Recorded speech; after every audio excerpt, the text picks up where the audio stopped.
கண்கள் திறக்கின்றன. சூரிய ஒளி விழிகளை கீறுகிறது. மூச்சு வாங்குவது கடினமாக இருக்கிறது. சுற்றும் பனிமலைகள் அனைத்தும் வெண்மையாக பளபளக்கின்றன.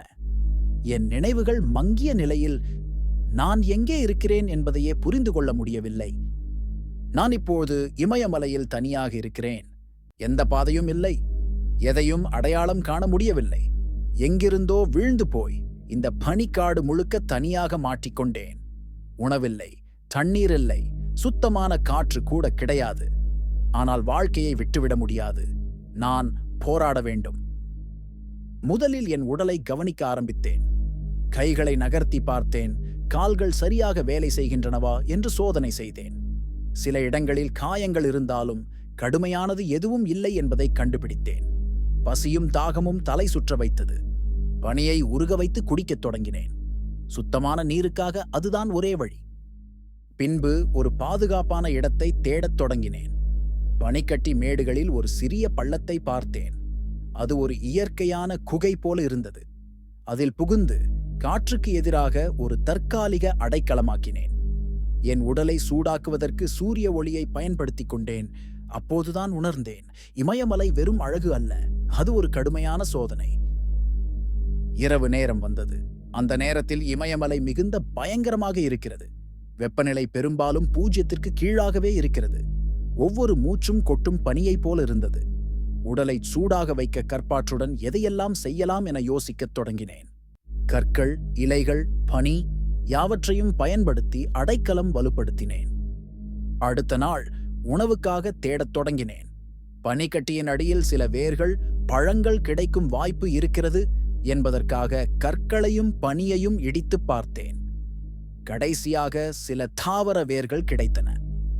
அந்த வேர்களை சாப்பிடும் முன் சின்னஞ்சிறு பகுதி எடுத்து வாயில் போட்டு பார்த்தேன். ஏதாவது விஷமா என்பதை அறிய. வேர்கள் சுவை கூட இழுக்கவில்லை. ஆனால் உயிர் காப்பதற்கு அவை தேவை. பிறகு வேகமாக நீங்கும் சூரிய ஒளியை கவனித்தேன். கடவுள் போலவே அது என்னை அனுதினமும் பாதுகாக்கின்றது. ஒவ்வொரு நாளும் எனது மனதுக்குள் ஒரு புது பொறுமை உருவாகியது. தப்பிக்கலாம் என்ற நம்பிக்கையை விட்டு வைக்கவில்லை. பறவைகள் பறக்கும் திசையை கவனித்தேன். அதன் அடிப்படையில் ஒரு பக்கம் பயணம் செய்ய ஆரம்பித்தேன். பயணத்தின் போது சில தடவைகள் பனிக்கட்டில் தவறி விழுந்தேன். என் கால்களில் காயங்கள் ஏற்பட்டன. அதையும் கட்டி போட்டு தொடர்ந்தேன். அங்கே இருந்த பனியை உருக வைத்து சற்றே வெப்பமூட்டிய பாறைகளுக்கு அருகில் உட்கார்ந்து எப்போதும் ஓய்வு எடுத்தேன். ஓர் இளநீர் போன்ற உணர்வு ஏற்படுத்தும் சில பனிக்கட்டிகள் கிடைத்தன. அதனால் புத்துணர்வு ஏற்பட்டு வழியை தொடர முடிந்தது. ஒரு நாள் என் காதில் குறுகிய தூரத்தில் எங்கோ வானொலி சத்தம் வந்தது போல் இருந்தது. அப்பக்கமாக ஓடினேன். ஒரு பாறையின் மேல் ஏறி பார்த்தேன். தொலைவில் ஒரு ஹெலிகாப்டர் பறப்பது தெரிந்தது. உடனே என் சட்டையை எடுத்து காற்றில் அலைத்தேன். சத்தமாய் கத்தினேன். ஆனால் அவர்கள் என்னை கவனிக்கவில்லை. ஆனால் அந்த காட்சி என் நம்பிக்கையை பலப்படுத்தியது. ஓர் உதவி மிக அருகில் இருக்கிறது என்பதற்கான அறிகுறி. மறுநாளில் ஒரே நோக்கத்துடன் பயணத்தை தொடர்ந்தேன். பனிக்கட்டின் மீது நடக்கும் ஒவ்வொரு அடி சுழற்சி கூட உயிருக்கும் மரணத்துக்கும் இடையில் ஒரு தேர்வு போல இருந்தது. ஆனால் என் மனதில் உறுதி, நான் வீழவில்லை, வீழ மாட்டேன். 5 நாட்களானது. எனது உடல் மெலிந்துவிட்டது. ஆனால் என் மனம் வலிமை பெற்றது. அந்த நாள் ஒரு பெரிய மைல்கல். ஏனெனில் நான் ஒரு கற்களை அடித்து பளிச்சென்று மின்னும் ஒரு பொருளை கண்டேன். அது ஒரு மனிதர்களால் போடப்பட்ட லோகருடன் கூடிய ஒரு அடையாள கம்பி. அதன் பக்கமாக பின்வட்டமாக நடந்தேன். சில மணி நேரங்களில் ஒரு ஆராய்ச்சி முகாமை பார்த்தேன். அவர்கள் என்னை கண்டார்கள். எனது நிலைமை பார்த்து உடனே உதவியை வழங்கினர். அவர்கள் தந்த சூடான சாப்பாடு, வெந்நீர், தூக்கம் என எல்லாம் ஒரு கனவு போல் இருந்தது. அப்போதுதான் உணர்ந்தேன், மனித உயிர் எதையும் தாண்டும் சக்தி கொண்டது என்பதை. இமயமலை என் உயிரின் ஒரு பகுதி போல ஆகிவிட்டது.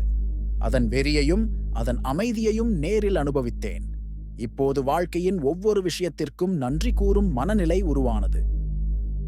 இந்த கதை உங்களுக்கு தோன்றும் கதையாக இருக்கலாம். ஆனால் இது ஒரு உயிர் போராட்டத்தின் உண்மையான அனுபவம் போலவே. நீங்கள் ஒரு நாள் எதையாவது சந்திக்கும் போது மனதை கொடுக்காதீர்கள். உங்கள் உள்ளத்தில் இருக்கும் அந்த ஒளி ஒரு நாள் உங்களை மீட்டெடுக்கும். இந்த வீடியோ உங்களின் மனதையும் உணர்வையும் தாக்கியிருந்தால் லைக் பண்ணுங்க, ஷேர் பண்ணுங்க, கமெண்ட் பண்ணுங்க மற்றும் சப்ஸ்கிரைப் பண்ணுங்க. நாம் சந்திக்கிறோம் ஒரு அடுத்த பயணக் கதையில.